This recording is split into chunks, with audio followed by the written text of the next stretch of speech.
This podcast is brought to you by the School of Advanced Study, University of London. All of our podcasts are available from our website, www.sas.ac.uk.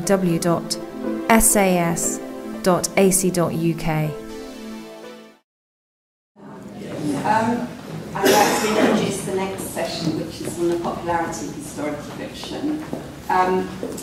Basically, just myself. I've been working at the Institute for Historical Research for the last 3 years, working on a project looking at the history of history teaching. But I think I was asked to chair this session because I once mentioned to somebody that I'm a would-be historical novelist. Although mine is in the sense of a novel set in a historical period rather than centred on historical characters. And this opus has been sitting half finished on my laptop for the last few years, but hopefully will one day get off the ground. And it's a crime novel set in the 1930s, with a main protagonist who's a cross between, or a mixture of Vera Brittain and Jessica Mitford, which I hope will work.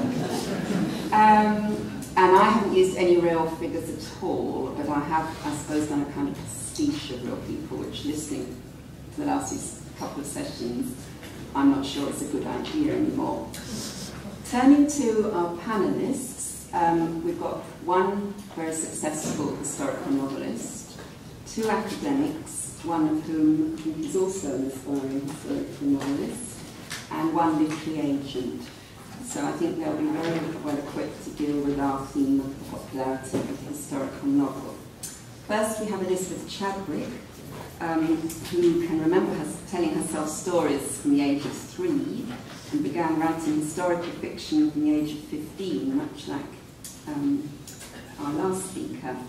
She was inspired by historical TV drama to write a novel about a knight in the Holy Land in the 12th century, which led her to a deep and abiding love for the Middle Ages, which she's been studying ever since.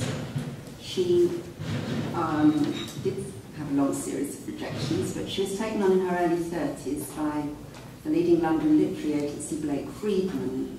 Her novel The Wild Hunt won a Betty Clask Award and has been published in 16 languages and is still in print 21 years later. Her novels are continually nominated for awards, and she's renowned for her interdisciplinary research into the periods and for making her periods come alive to her readers. Her second novel about William Marshall, called The Scarlet Lion, was nominated as one of the 10 best works of historical fiction of the decade by Richard Lee, the founder of the Historical Society. And in 2010, To Defy a King, won the year's RNA Award for Historical Fiction, or this year's award. And she's currently contracted to Little Brown to write 3 novels about the life of Eleanor of Aquitaine. A very popular lady. Oh, right. Right.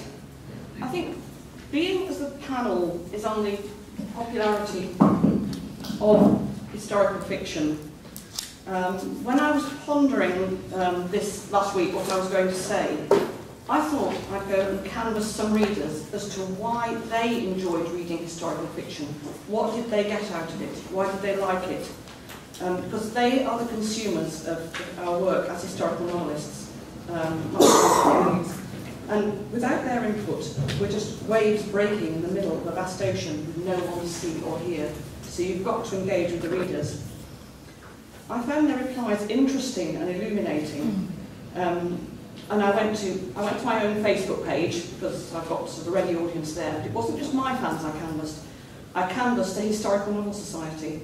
I canvassed various online forums and interest groups and said why, and I got hundreds of responses back. The replies, as I said, the replies are interesting and illuminating. I might say, I mean, my ethos on writing historical fiction, as a writer, researcher and reader, this is me personally, I would say don't take your fact from fiction if you're a writer when it comes to research. And don't, whatever you do, believe everything you read in non-fiction works either, and especially secondary sources. Opinion slants and sloppy research are just as much a hazard of fact as they are historical fiction. Always check the fine print, basically. Develop your own inbuilt crap detector. It's the most invaluable tool you will ever acquire. But out of the over 100 responses I received to my query, why do you read historical fiction? What do you enjoy about it? There was an overriding reply. Tracey them out here. I'm going to read a few out. My interest in his history is sparked much more by reading good historical fiction, especially when it is thoroughly researched and based on real facts. For me, it's getting to learn what went on without the time-consuming research. I'm lazy. I love the historical detail when done well! Exclamation mark. As a young teenager, historical fiction helped me to access history when academic tomes were a bit out of my league. It fueled a lifelong passion. For me, it's really easy to learn about different periods without having the boring research side of it all. I have learned more about history by reading historical fiction than I ever did at school. I have learned more from historical fiction than history books. It gives you more understanding of the real people behind the legends, and the little people, of course. Well-researched, beautifully written historical fiction is way more exciting than non-fiction history books. It has inspired me to do my own research on many topics and people from history.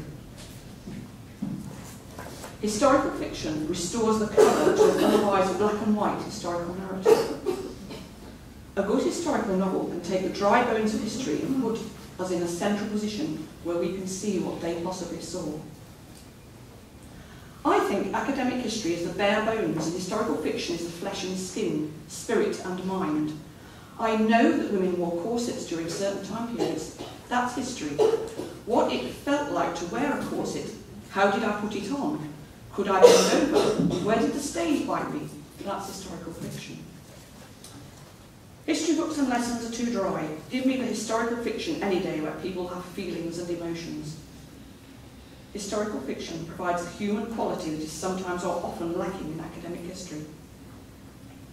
It only becomes real when you are connected to the people of the period, and that is what good historical fiction should do. You see it through the lives of the people, and it becomes a human experience. I think I read that out loud because I think that's really telling. It's a human experience. So that seemed to be an overarching issue, the fact that it was interesting and entertaining to read historical fiction and not as much of a slog as reading academic. So this need to get closer to people was also borne out in other comments. Because it takes you straight inside the people's heads that you're reading about, from all the senses and emotions to everything around them in minute detail. What I enjoy most is understanding the person. The different and interesting setting is like going on vacation without physical effort. The personal intimacy which takes place when the reader identifies with the major characters also provides an opportunity to take those life lessons learned on the grand historical stage and transport them into present-day life issues and drama. So that was another aspect.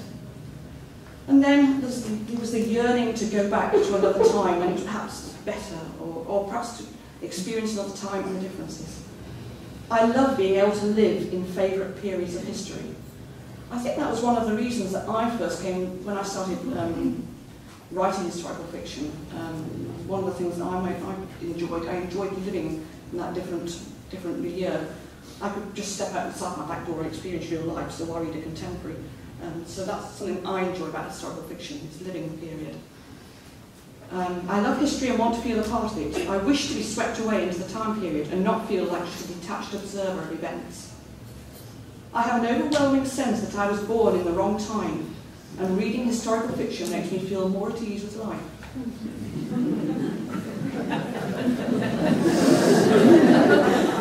I think there's something quite wrong in that. Reading about what was is far more enjoyable than having to deal with what is sometimes. Again, I think that's a really personal point. When I want to relax, I like to read about times before my own mundane irritants. Also, in this part of the world, we are so safe, secure and well-fed that contemporary novels need to go over the top to find any plot. Back when people's hazards of dying was greater, justice, health, safety could not be taken for granted. There was plot in every peasant life. and then back to the educational. I want to learn more about those times and people in as realistic a way as possible. Well, that will depend on who you choose to read, I think. Good historical fiction is a form of time travel and a very enjoyable way to learn about different periods and places. That was a reply from author Sharon K. Penman to me, who's a friend. I think you have to know your history to have a sense of identity. Also, history teaches us where we have come from, so in knowing what direction we have come from, and hopefully we have to learn our lessons from history.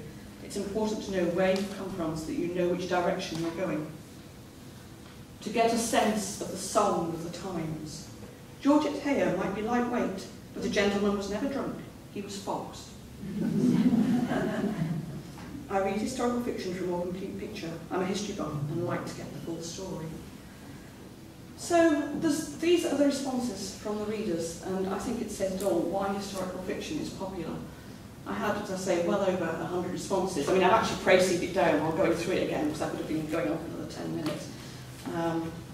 But that is the main driver. What the readers think, or why the readers of historical fiction that I canvassed read historical fiction. That's why it's popular. Thank you very much, and thank you for doing some market research. I thought it was essential. Yeah, absolutely. We'll have questions at the end. So our next speaker is Justin. Do you mind can I just move these just along to you while I'm Justin Champion. Justin is Professor of the History of Early Modern Ideas at Royal Holloway, University of London. His research interests explore the history of heterodox ideas in the Age of Enlightenment, particularly the lives and thoughts of Thomas Hobbes, Benedict Spinoza, Charles Blount, John Toland and Matthew Turnbull. His current research project includes the Enlightenment Project of Thomas Hobbes. His recent books include Republican Learning, John Toland and the Crisis of Christian Culture, 1696 to 1722, and a collection of the writings of 18th century Republican Sir Robert Molesworth, who's a frequent broadcaster on Radio 3 and 4, the most recently a conversation with Terry Deary and others about the horrible histories. And he's attempting to write, it says here attempting, to write a campus novel with historical themes. Justin. Thank you. I don't think the novel will ever see the light of day because it's soon. The question of popularity, I think, is a very tricky one. And it's probably, it's a typical historian's response. How do you define popularity? And it's probably almost as difficult as deciding what set of criteria qualify a novel as being historical. And that's one of the things that I'm very intrigued to hear other people's opinions about. We might judge popularity from the bestsellers lists, or the successful awards and prizes, or a synthesis perhaps of the learned opinions of literary reviewers in the broadsheets or literature. But in one sense, asking a rather cheeky question, lifted from the impending REF exercise, we might try and make a distinction between popularity in terms of reach, i.e. loss of readers, or significance. Something is particularly insightful in terms of a historical way. And in trying to compare the reasons for popularity of, say, a best-selling medieval detective story with, say, the landmark literary significance of War and Peace, we could end up in a very difficult place, I think. How do we judge those two different types of historical novel? And there has been, and whether it's driven by publishers, I'm quite sceptical, there's been a recent flurry, perhaps, of comments in the reviews pages of the broadsheets probing this question: why are historical novels so popular? And I was particularly struck by Sarah Gristwood's comment in the Telegraph, which suggests the demand for historical fiction is really a public hunger for a combination of what she called the wonderfully exotic and the comfortingly predictable. That was this August. Today I want to take a slightly narrower perspective on the question, and perhaps in one sense give my views from my experience rather than speculate about the broader reasons for popularity. And that's to ask a much more precise question. Why is, or perhaps is not, historical fiction popular with historians? Or, putting it in even more focused way, what type of historical fiction is popular or approved of by historians?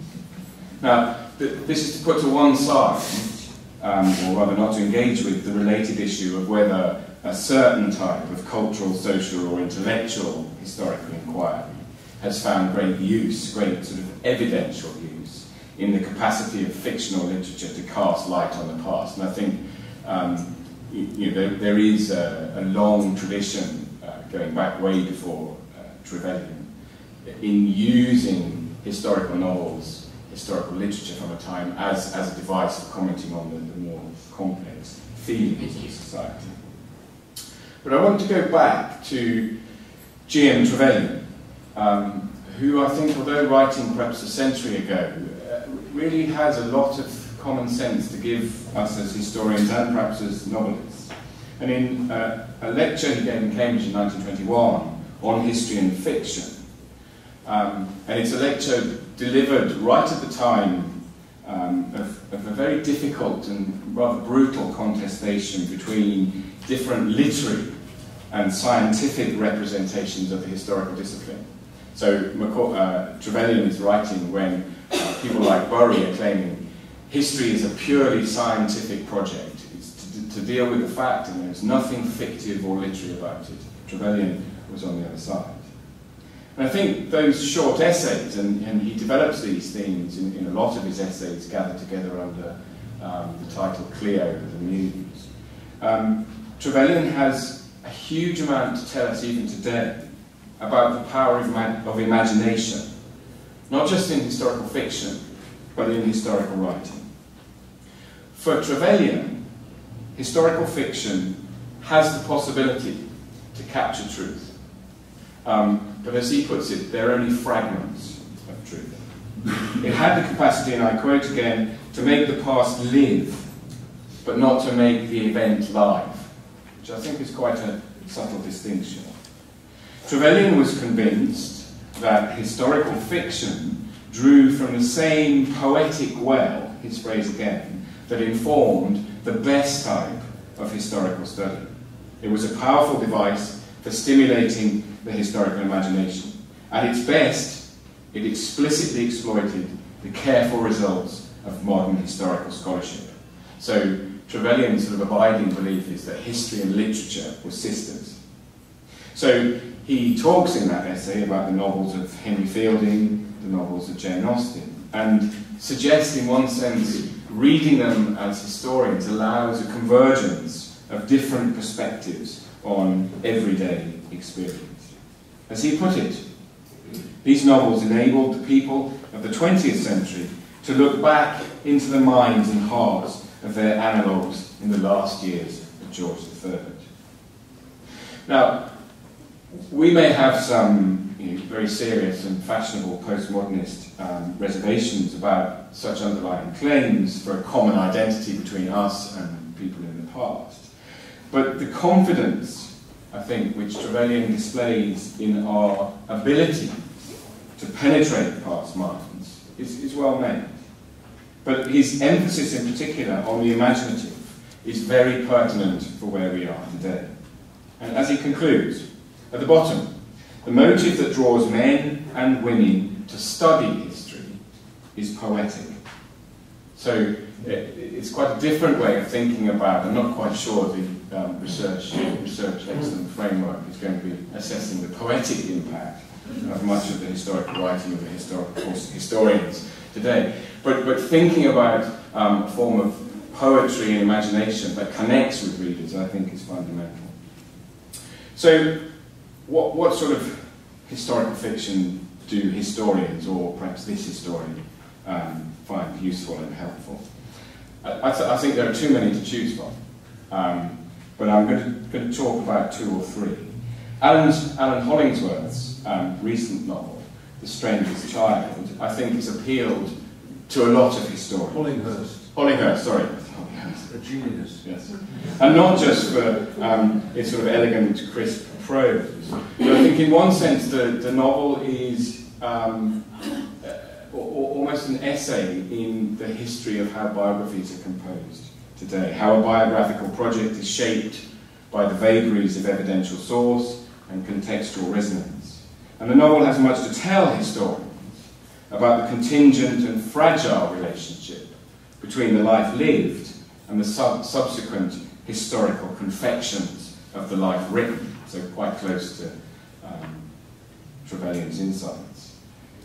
Another novel that I think has been very successful and popular amongst historical communities is Ian Pear's An Instance of the Finger Post of 1997, a novel set in early Restoration England, the story of a murder from the perspective of 4 unreliable narrators. The novel is populated by real historical figures: John Wallis, Anthony Wood, John Locke, Robert Boyle. These are all big names, we know a lot about them. Now, the mystery of the plot is compelling, it's very well written. But from the historical point of view, Pear's captures and dramatises the complexity of cutting-edge history of science in the period. And I can recall very vividly an enormously furious exchange held in the Institute itself, in the 17th century seminar, where the author defended his novel as a piece of imaginative literature from the very well-meaning embrace of a group of historians who insisted that, in fact, his work so successfully introduced the complex themes of the historiography in such a comprehensible manner that they were setting his novel rather than the original works of history. Pear's was, I mean, he really did get very cross. And in one sense, you could see why, because he regarded his novel as a work of imaginative reconstruction. And he talked in detail about the dangers of over-research. There's a long plot in the novel, a journey from Dover to London. And he said he'd written about 120 pages of the 2 of the main characters looking out of the windows as they travelled this journey, only to discover that the carriages didn't have windows. All in the bin. I would have kept it in. So Pear's is insistent that if you want to know the real history, read the real history books. But I think, again, historians can see that these sorts of novels give the ideas that they're trying to connect with more space to breathe. But the last historical fiction I want to talk about is, I mean, it's in the Muse again, and it's the brace of connected works by William Boyd. First, his study Nate Tate, an American artist, 1928 to 1960, which was published in 1998. Nate Tate sold his first piece of art earlier in the week, I think on Tuesday, for £7,500. Of course, Nate Tate is an entirely fictional figure, entirely created by Boyd. And then the connected novel, Any Human Heart, the intimate journals of Logan Mountstuart, that Boyd published in 2002. So the first is a work of literature. It's a fabrication, a forgery, a fictional invention of an unknown artist, Nate Tate. It's quite obvious once you think about it. It's a National Gallery and a Tate Gallery squeezed together. The second is a literary confection presenting the journals of Logan Mountstuart, a minor writer, the dates are given 1906 to 1991, and which recorded his engagement with some of the major events and personalities of the 20th century. So it's represented as a sort of edition from the archives. Now, writing as a historian rather than as a literary critic, and it seems to me many of the literary reviews I read missed the entire point of what Boyd was trying to do.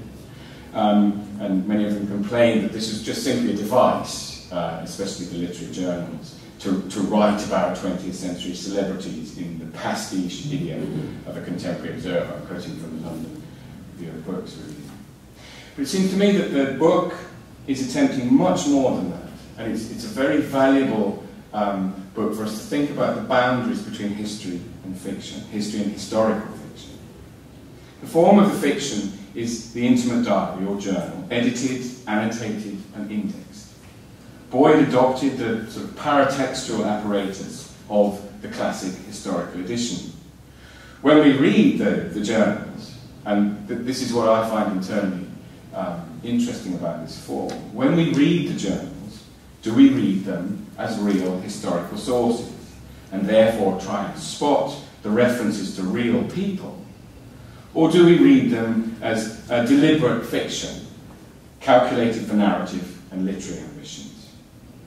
Now, my first response, not being a 20th century historian, was that to me these journals seemed authentic. They deliver a fractured, meandering, rather sad and unfulfilled life. They have obscure, unfinished, intriguing elements of real historical sources, biographical dead ends, unexplained references. As in real history, the plot is provided by the life.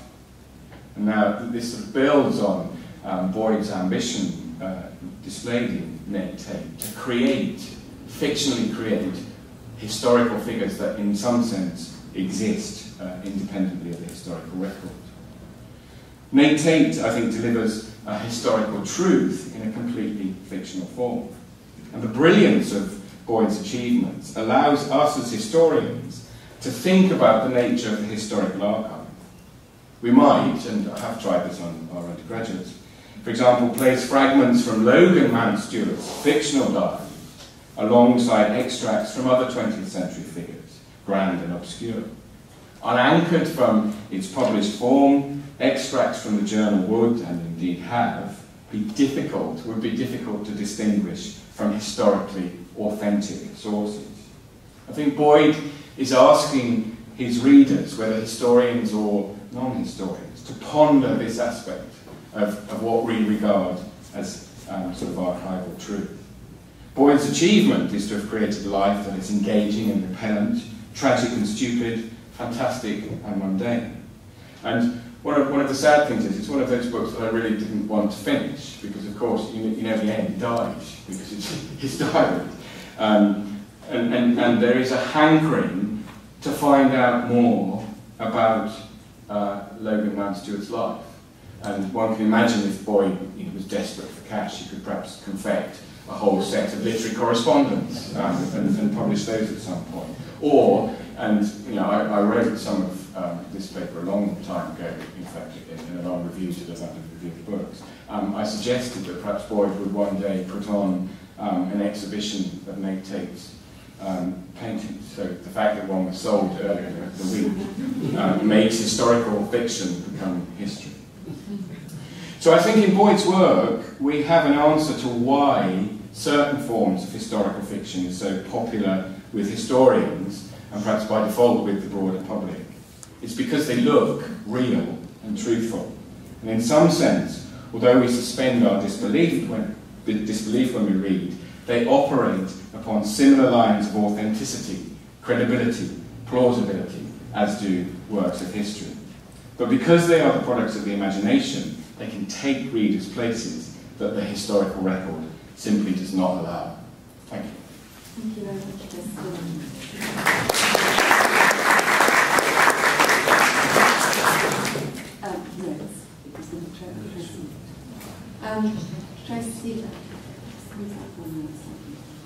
Tracey Loughran is Lecturer in History at Cardiff University. Her research to date has explored the history of British psychiatry in the late 19th and early 20th centuries, with a particular focus on medical attitudes to shell shock during the First World War. She is currently completing a monograph on this subject called Frames of Mind, Shell Shock and British Medical Culture, 1860 to 1930. She is also working on a new project on health, illness and advice in British women's magazines from the 1960s to the 1980s. Tracey, like the other speakers, I think it's very difficult to answer the question of why historical fiction is so popular, but the fact that it is so popular is beyond doubt, no matter how you define popularity. Historical novels regularly top bestseller charts and they appear on shortlists of literary prizes. But at the same time, if the past is a foreign country, it's also bigger than any foreign country, and historical fiction is a very amorphous genre. It describes books which seem to have very little else in common apart from a setting of not now. And this makes it quite difficult to explain its popularity. Somebody who is reading a Regency romp expects, or at least ends up with, something very different from the person who is reading A.L. Kennedy's Day, for example. Now, the fact that novelists are so drawn to historical fiction nowadays also means that it's quite possible to ingest a lot of historical fiction without considering yourself a fan of the genre, just by keeping up with recently published books. So, my proviso is that it's impossible to come up with any definitive answer as to why historical fiction is so popular. And I wanted to think about it rather by thinking about two opposing views of the appeal of historical novels, and quite fortuitously it draws on a point Justin made about quoted Sarah Bristwood on views of historical fiction as either wonderfully exotic or comfortably predictable. I wanted to think about the historical novel in this way through using two examples of novels set in the First World War: Pat Barker's Regeneration, published in 1991, and Sebastian Faulks's Birdsong, published in 1993. Now, the first view, that historical fiction appeals because it's safe or comfortably predictable, suggests that readers seek out recognisable pasts. In this view, historical novels appeal either because they confirm existing views of history, or because they put forward a version of the past as really just like the present. And both Birdsong and Regeneration have been criticised for this, by scholars of the First World War. The second view, that historical fiction is wonderfully exotic or perhaps even subversive, suggests that historical fiction has the power to startle us. It can present the past in a new light, or it can show us something new about the present by holding up the past for comparison. And in this view, its appeal lies in its ability to provoke thought and cast doubt on apparent certainties. I think this is a quality of historical fiction at its best, though it's not necessarily inherent in the genre. And I would argue that Pat Barker's Regeneration, for example, achieves this. But if I start with the view of historical fiction as safe, Sebastian Faulks's Birdsong tells the story of the life of a fictional character, Stephen Raisford, before and during the war. Most of the commentary on the novel focuses on the sections that are set during the war. And probably the most extensive and or memorable parts cover the horrors of the Battle of the Somme in 1916 and then Messiah's Ridge in 1917. Now, in the vintage paperback edition of the book that I have, an excerpt from a review in Country Life is extracted.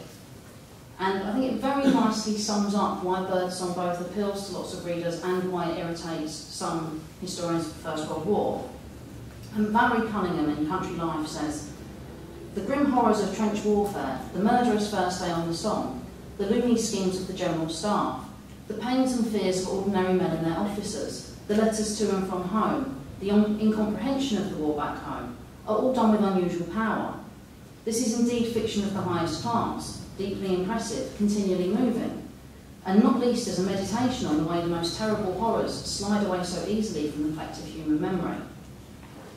Now, I also did some market research for Kind. I looked up readers' reviews on Amazon, and the reviews on Amazon quite often echo these things that Barry Cunningham brings up. There are repeated references to the mud of Flanders, the horror of the trenches, the utter degradation of the trenches, and the atrocities and pointlessness of the trenches.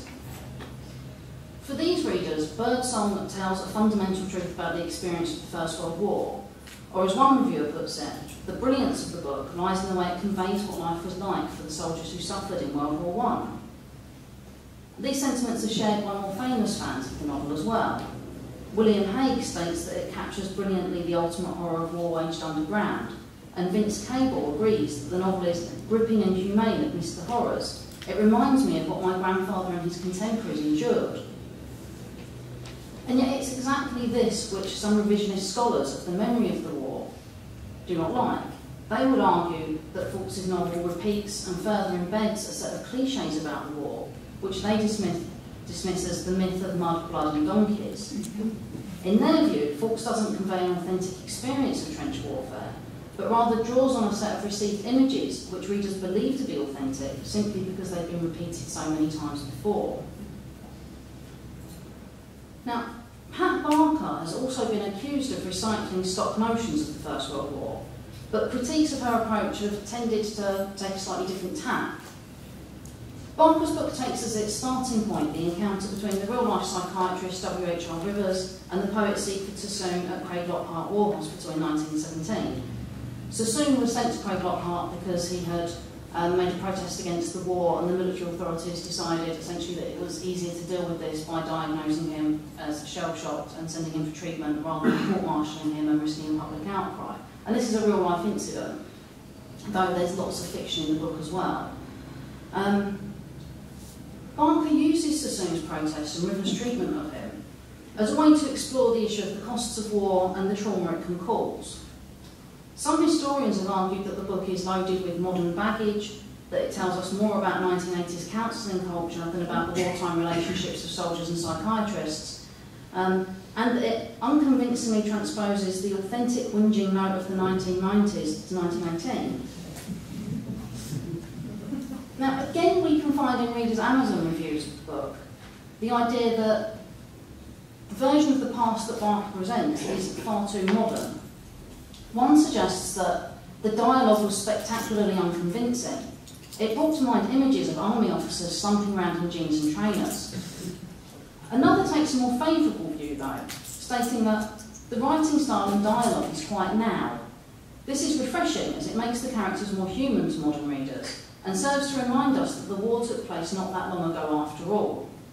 Whether men and women spoke quite like that to each other at the time is debatable, but I don't think it matters. And I think this comment is worth pausing on. The idea that whether men and women spoke to each other like that at the time is debatable, but I don't think it matters.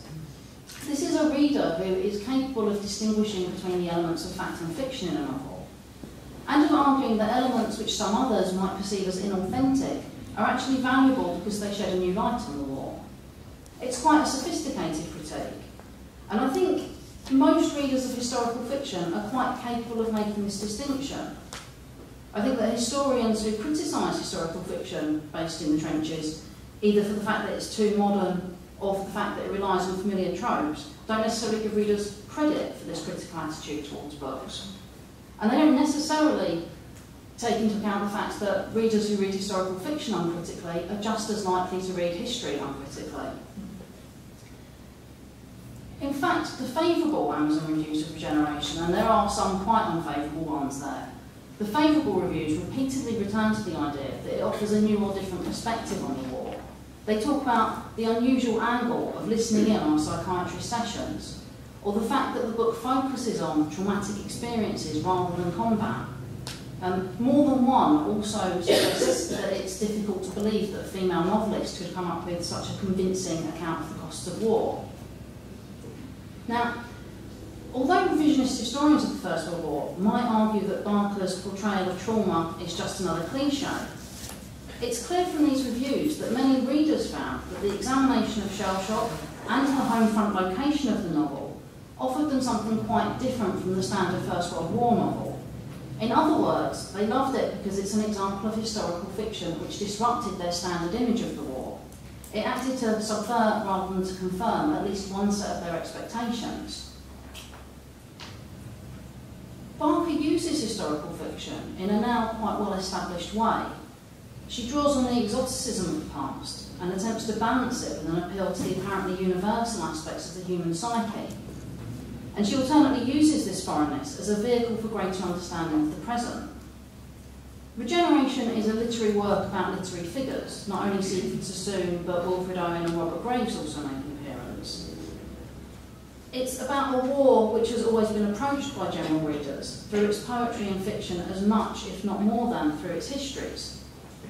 It appeals to people who enjoy reading the poems, novels and memoirs of the First World War, as well as to historians who are interested in the shaping and reshaping of the memory of the war in literature and popular culture. And it does help that the tale of Sassoon's protest is really a cracking story, even without the intervention of the novelist. It's a story that is a staple of histories of shell shock and had been told and retold many times before Barker wrote Regeneration. But for all its literariness, though, Regeneration is also a novel which asks questions that are both ethical and historical. As Barker dissects and probes the ethical issues raised by Sassoon's protest, the reader is forced to engage with a number of very big questions about the justified costs of war, the rights of the soldier to protest, and the purpose of military psychiatry. Now, these are issues which were definitely on the liberal left agenda in the late 1980s and 1990s, but strangely enough, they were also issues which caused quite a lot of soul-searching among at least some people involved in the First World War. Long before Barker came along, Sigmund Freud described military doctors as like machine guns driving fugitives back to the front. So regeneration might not be A.J.P. Taylor, but it's not Georgette Heyer either. Some historical fiction confronts readers with the familiar. Other historical novels challenge readers. By and large, readers are intelligent enough to seek out what they want to read without the guidance of professional historians. Historical fiction is loved by different readers for different reasons. Its current popularity is certainly part of the wider history boom. It stands alongside the growing interest in family history, the sales of BBC History magazine, and the desire of more and more people to spend their weekends wandering around castles and stately homes. But it's also written in the present, and it inevitably reflects both the concerns of the present and the current views of particular historical events. Exactly the same point applies to historians. It's no coincidence that when Barker's novel was published in 1991, there was not a full-length monograph on shell shock, but at least 2 were published over the course of the 1990s. Historians are also implicated in the interest in memory and trauma. I think historical fiction is popular because it provides readers with an opportunity to find out more about the past or to reflect on important and still relevant issues, such as the legitimacy of war in a particular context. And Elizabeth touched on this. Readers might expect to learn something from historical fiction, but they also approach it in a slightly different way to a history book or even a television documentary. They expect to feel and to imagine rather than to just be educated in any sense that they might associate with school. Historical novels are vehicles for empathetic reconstruction of the past, and they appeal because they involve the reader actively in the process of that reconstruction. They might not always put forward a view of history that specialist historians in the field agree with, but they excite, inspire and feed the desire for further knowledge, and that I think is more than enough.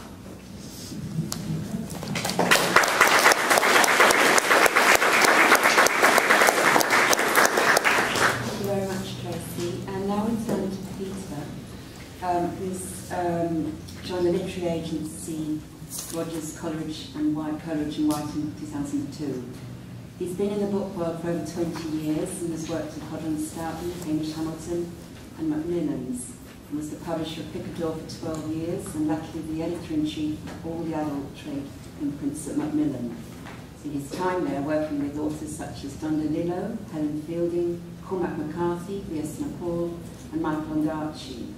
His current client list now includes Kate Atkinson, Carol Ann Duffy, Mariella Frostrup, Rachel Johnson, Kate Long and Alexander Masters, Adam Thirlwell, Robert Thompson, Com Todden.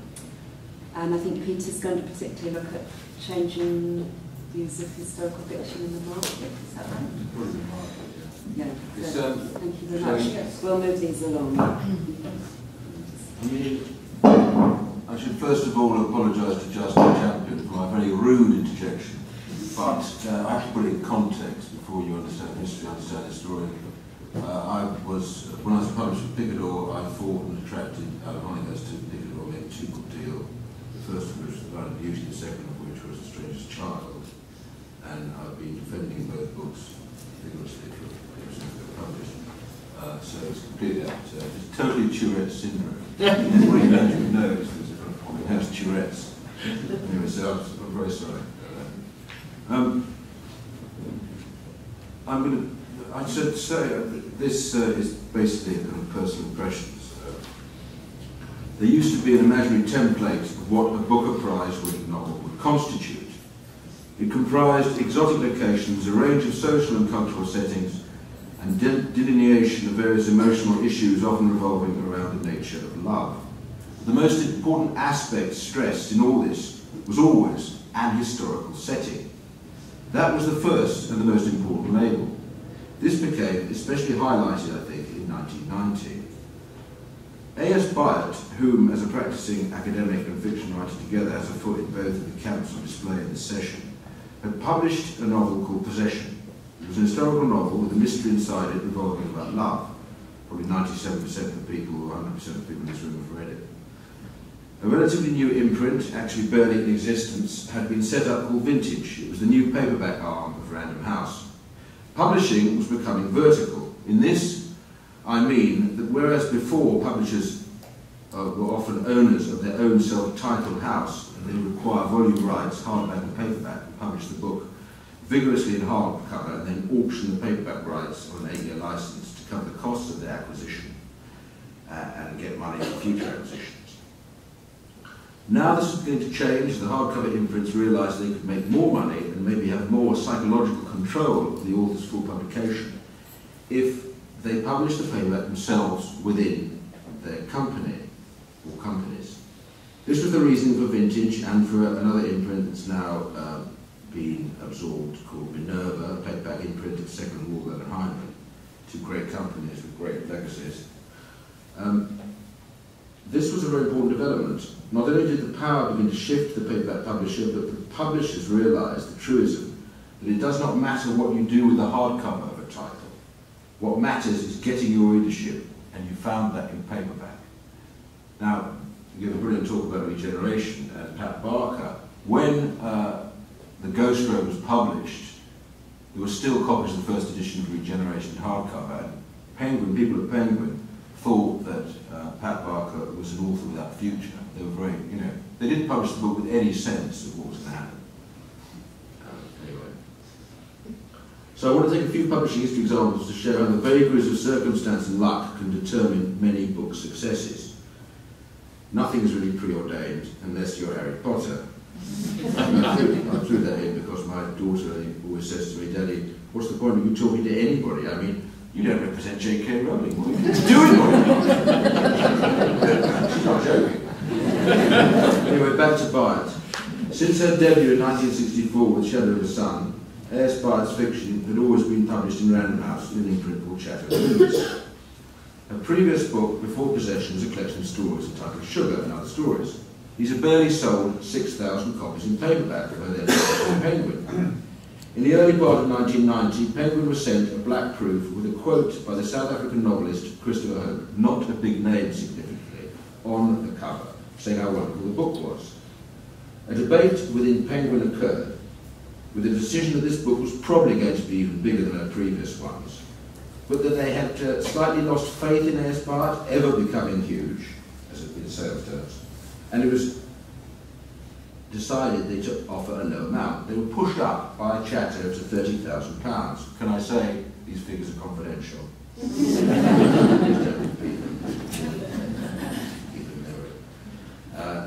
Vintage matched this offer, and as the full amount could be passed to the author, because it was the other thing about hardback paperback is that the paperback company, I found this time and time again when I was trying to buy books from these companies. If it was a paperback company or the hardcover company, the full monies go to the author. Whereas if it's an outside purchase, like I was trying to buy, any percentage would go, and the hardcover house would keep a percentage. So Chatter naturally decided to keep the title in-house and not part with it. In America, after a struggle, a new publisher was found, Turtle Bay Books. This was a new dynamic imprint within Random House America. But the publisher had commercial concerns about the manuscript, and a terrible weekend occurred when they decided that all the poetry in the book must go.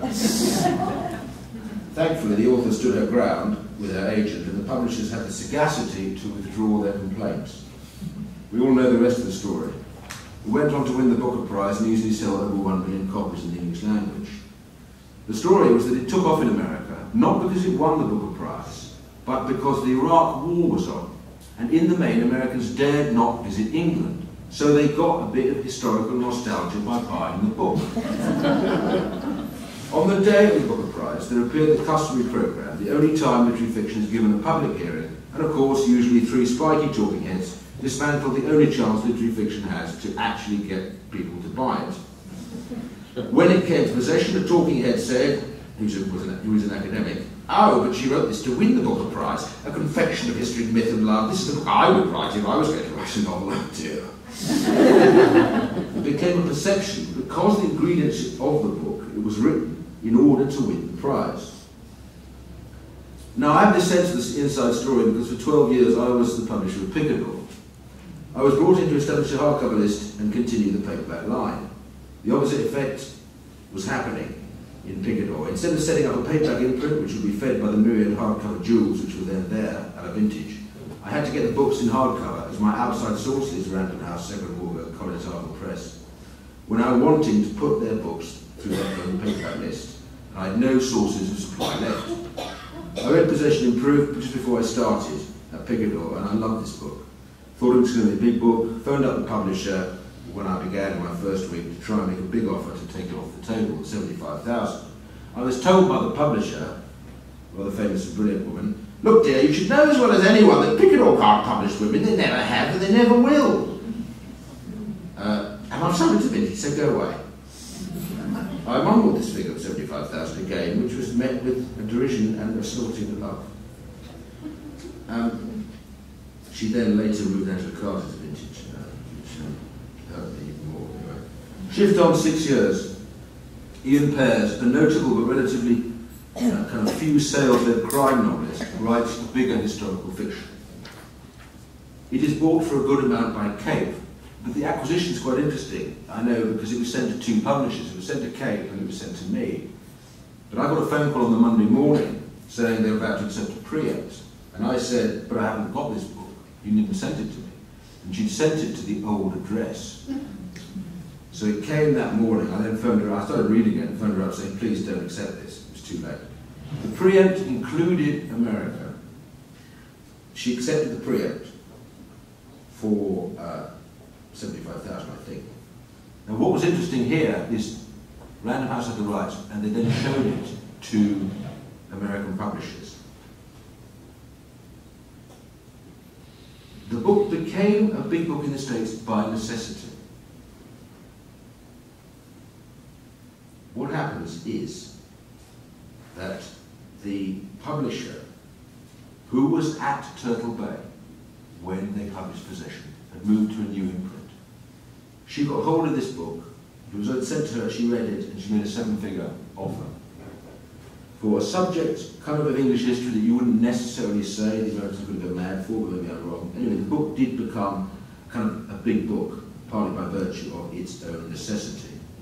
Kate, having got this certain part of money, raised their game. They published huge lavish proofs. They sent out a huge number of copies to the booksellers. They published in the autumn with great excitement. That week, the week that they publish, Diana dies. There is no coverage of anything else. No reviews, no talk. Diana, Diana, Diana. But the booksellers loved this book. They began to hand sell it. They all talk about it. And they wanted something to talk about, I think, against the obvious other talk that was going on. They started to furiously hand sell it. It got momentum. Of course, it was only in paperback that it really took off. But I'm just showing you this because there is no substitute for word of mouth. That is the biggest sales tool. It always will be, whatever anybody does, and you can't buy it, nor should you. Now, this was the year when Steve, this is probably a point that's mad. This was the year when Stephen Greenblatt, in The Touch of the Real, appeared in the journal, and the newest historicism began to be quite big, I think.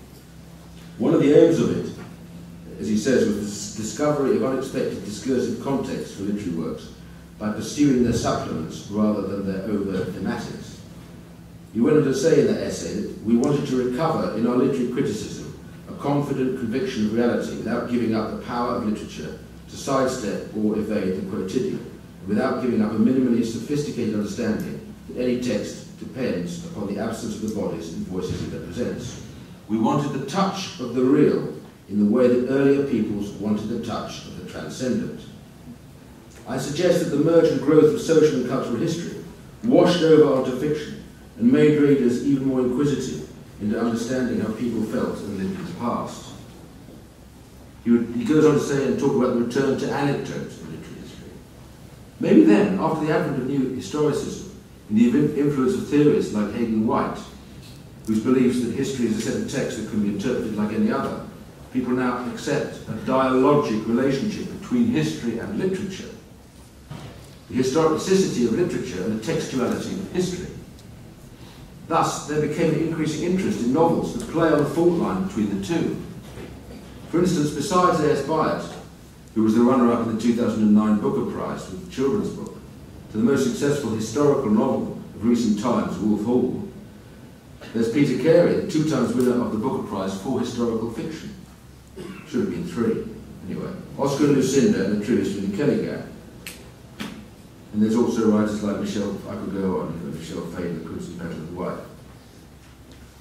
One could argue that historical fiction was always part of the core canon. Here, you could say a 40-year rule applies.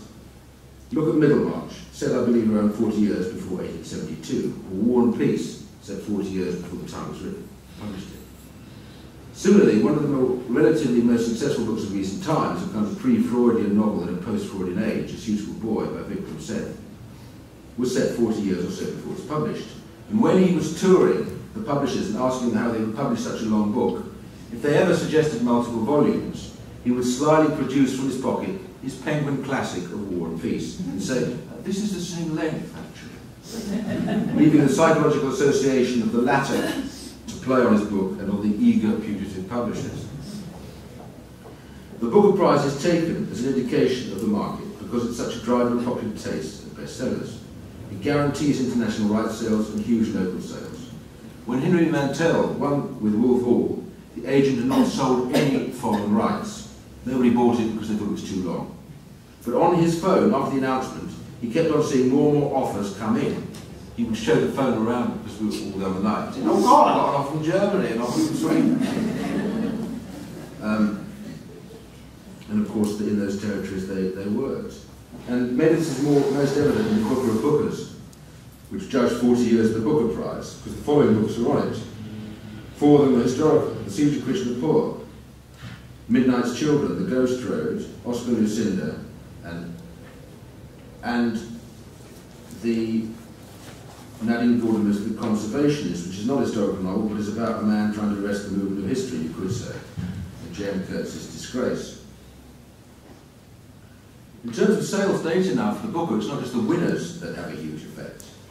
Often historical novels are on the shortlist. Patrick DeWitt's The Sierra Sister Brother, a comic historical novel, subscribed 1,300 copies as a $12.99 trade paperback, and now, as a result of the Booker shortlist, has over 60,000 copies in print. But looking only at the relationship between Britain's largest prize and sales of multiple historical novels, it is also to leave out another huge growing area, the crime novel as historical novel.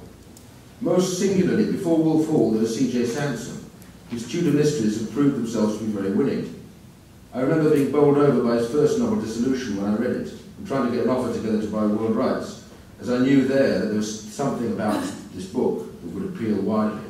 I was told by sales and marketing that hunchbacks do not sell. Not only did they say that, they started imitating hunchbacks. Just to make the point. But I managed on behalf of a colleague to acquire UK rights only. Now, as my ex-colleague says, maybe the most instructive graph is 2003 Dissolution, 11,250 hardcover copies, and 2011, 500,000 copies. What is interesting is how new technology can bring history and historical fiction to life in different ways. Search engines can tell you how many times certain words are used, for instance, or how often the word modern appears in the 17th century, in earlier centuries. How will this, and how will the practice of reading on a machine, not holding a physical book, change our sense of what we are doing and how we appreciate it? Gone is the important word of mouth sale of visual identification, and the sense of joy of holding and seeing one get through a 500 to 1,000 page tome. There is now no real sense of physical place within the pages of the book in terms of how far one is. How will this affect not just how we read, but what we write? I cut to the end there because I realised I was going on so long.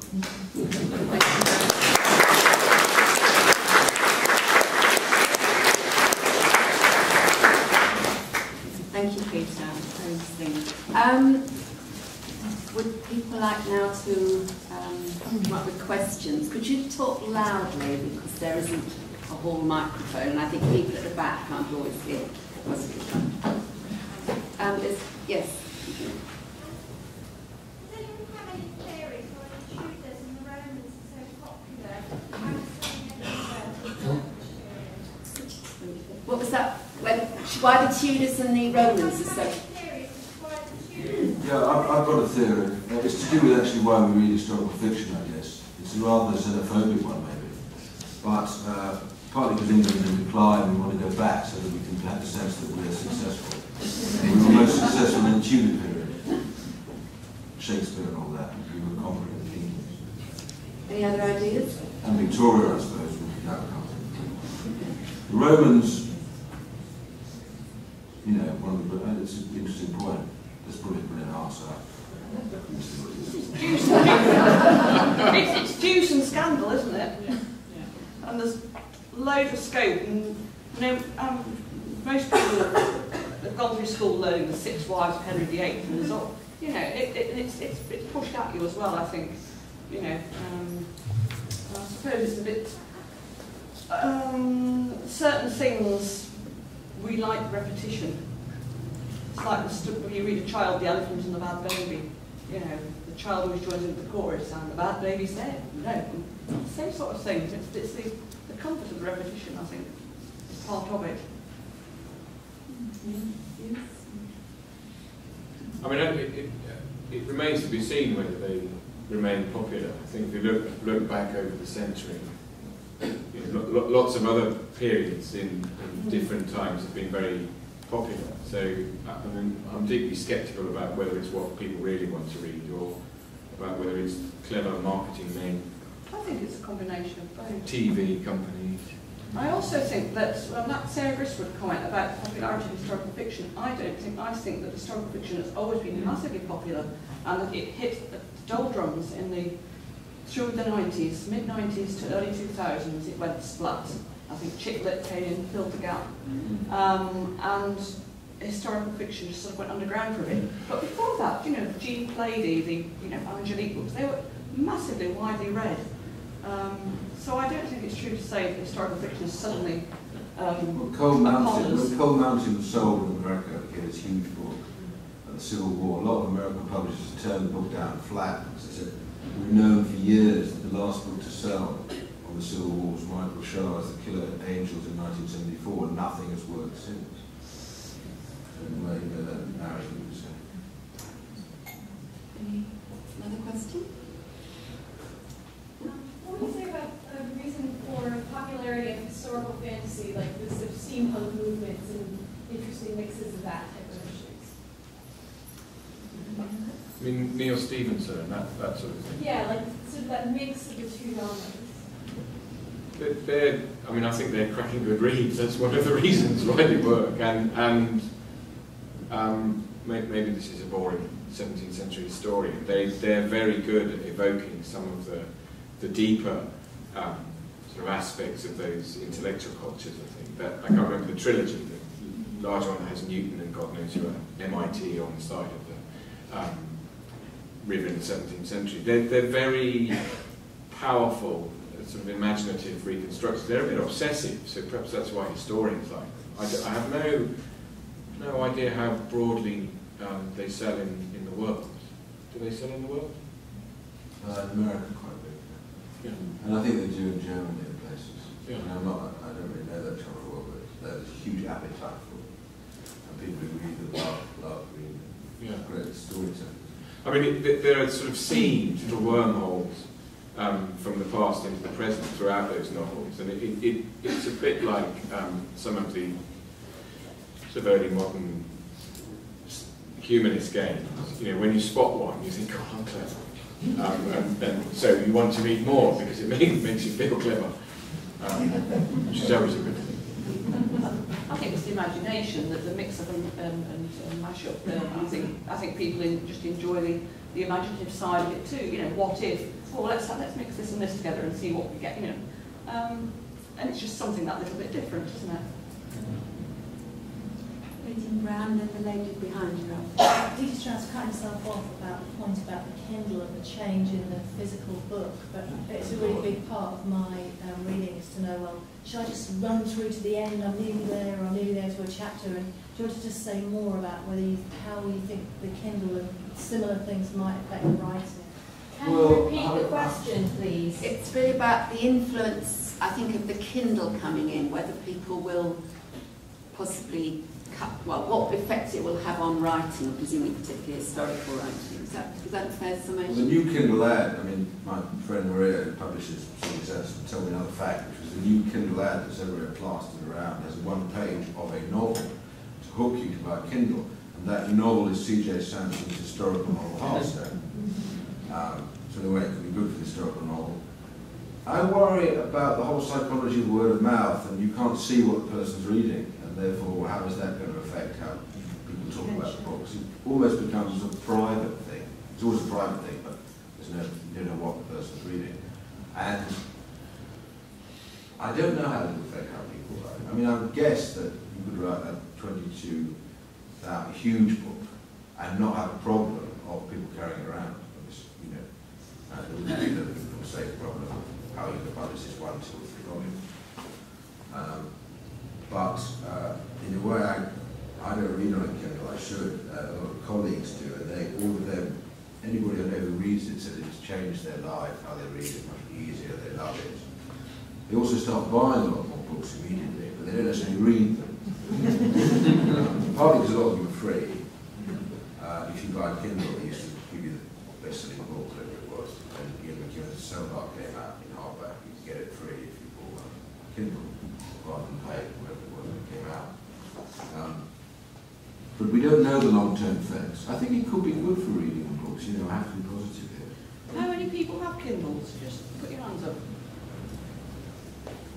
Can I make a comment? I think it's brilliant footnoting if you're doing anything academic, because I've been at Royal Holloway doing a postgraduate degree, and I find, because it's in creative writing and because I need to read lots of books, I resisted using my Kindle for this, thinking, well, I was so disapproved of this, and you know, how am I going to footnote my work and so on. And I discovered that my Kindle has got this footnoting thing that I can actually go through the text and pick out the bits that I'm interested in and make my comments, and it's so easy to do it. So then my tutor said to me, wow, can you get page numbers? Well, actually you can. Kindle does the page numbers. It does percentages, but you know, it's easy to realise it. You can on it rather than some Kindle. I don't know what you feel about this, students using Kindles. I think when the printing press was introduced in the late 15th century, there was a huge outcry to destroy all humanity. Say something about that. Yeah, they were. And everybody's bloody reading these things. Exactly. It's a shock. I mean, I think we get anxious about the connection between, you know, what is in essence technology and the imagination. And obviously, I mean, in one sense, the footnote is something that you can only do in a codex form. You can't really do it in scrolls. Has the footnote really changed the discipline? I mean, we could have a long. I think that's useful because you know, what I'm doing is I'm doing footnoting because I'm going through it. It's useful for me because I can actually do it on my Kindle rather than sort of type it into my. You know, I've got the text, I can go back through it, and you know the way it's easy to forget the detail of books when you're reading quite a lot of books. Then I have the footnotes at the end of the novel, and I can just go through it. It reminds me of the points I want to extract from that novel. I find it very easy. I mean, obviously I do a lot of research using notebooks and what have you with that, and my computer, but I find this very easy whenever I wanted to do stuff on specific text. Yes. I mean, I think one of the the art of memory since the 16th century to now has evolved quite dramatically. And I think one of the concerns from the evolutionary biologists is that with IT, not just the Kindle, with laptops, with the whole ability to sort of go back and check things when we can't remember them, that is going to change the way we think in some sense. But you know, I suspect this will have an effect in about 500 years' time, so it needn't concern us now. Is it true for the Kindle also that, as opposed to the book, or maybe one of you would say I'm wrong, but in terms of saving the planet, it's better to read on a Kindle than actually a book? I think from the historical perspective, just for one moment to be serious, that you know, one of the great archives and sources that historians have now that probably 20 years ago archivists were chopping out of their copies is readers' annotations on real books. There's a tragic example, I think, of a Milton, a book owned by Milton, I can't remember which one, that unfortunately a very learned conservator had just chopped off all of the things and washed all of his comments out. Of course, that book would not only be very valuable from the historical perspective, but hugely valuable in financial terms. So that's going to be one of the issues, that if we all use Kindles, that will we be using a Kindle in 10 years' time? It will be some other gadget. So the Kindle won't be compatible. It'll be like the Amstrad. So I reckon that everything will just, there will be hard copy books and Now we're going to have to come to a close. There's a lady in green and also a lady in purple, and then I think we should finish. Is that all right? So, I was going to ask the panel, what are their opinions about historical whodunits? And also, why are so many of them set in the Middle Ages? So, did you all hear that? Opinion of whodunits, historical whodunits, and why so many set in the Middle Ages? Anyone have a view on that? I recently watched The Name of the Rose again and thought it was very good. I think crime novels, whodunits, are always compelling, especially to historians, since we think of ourselves as some sort of detectives. Set in the Middle Ages? Well, Cadfael obviously was the catalyst, and a lot seemed to follow on from that. But Susanna Gregory is the main one that I read, and Chadwick yeah, Michael Jackson. Yeah. But I've not really read them since Cadfael as such. So I suppose you're getting mystery tied up with the history, and because Cadfael was so much hugely successful, there are a lot of people who followed on from that. But why Middle Ages? I'm sure they're all over the place, though, aren't they? Because that Anne Perry does Inspector Pitt or someone in Victoria. They are spread across history. There's Lindsay Davis with the Falco novels. So I don't think it's necessarily just the Middle Ages. I always used to read the whodunits and I read the Cadfaels. I read for the history and not for the mystery, so I'm probably not the right person to ask. Finally, this lady in purple. Just a quick point on the Kindle, in that I think that these the kind of online reading apps are going to help shift sales, because it's a different way for people to promote the books, and also that you don't lose the word of mouth. If anything, I think it's going to enhance word of mouth, because you can use them with social networking to show people what you're reading, why you're reading it, and even share with the Barnes and Noble look. I think you can actually loan the books out to your friends. So that's one way to make it. I think the greater evil, really, I've just done some research online to look at my particular area, which is early modern Poland, and the things that I've found on, obviously, Wikipedia, and people just setting up sites and repeating the same old rubbish. Yes. That I think our bigger battle as historians and as historical novelists is to actually fight I don't want to say the amateurs out there, because they're all very good. Well, the problem, quite right. I mean, the problem is that plethora of information. Because of information, everybody's an expert, everybody has an opinion, and everybody's opinion should be taken equally. We are all experts, and yet how does one know what's true and what isn't? Amazon Vine have a program that publishers are very keen on, which is they send out to the people paperback proofs and everything to get word of mouth going, but they don't necessarily. Amazon Vine have people who necessarily say this was fantastic, although they might do that. And there are also various people who set up themselves as kind of book readers or have internet sites. Grey Reader, for instance, there are about 10 of them. And again, they get sent the proofs because the publishers think it's really important to get this on social networks. They're twittering all the time, weathering all the time, Facebooking. They are like, they put themselves up as arbiters. The problem is that, as Alexei Searle said to me once, he went in and had to meet these 3 people, and he suddenly realised that all of them got proofs of his book, and all of them said how terrible the book was before the book came out. So really, it's a two-edged sword. Well, can I? Oh, sorry. No, I wasn't saying that. No, I'll just agree with that lady. Okay, well, can I thank the panel for very interesting discussion, very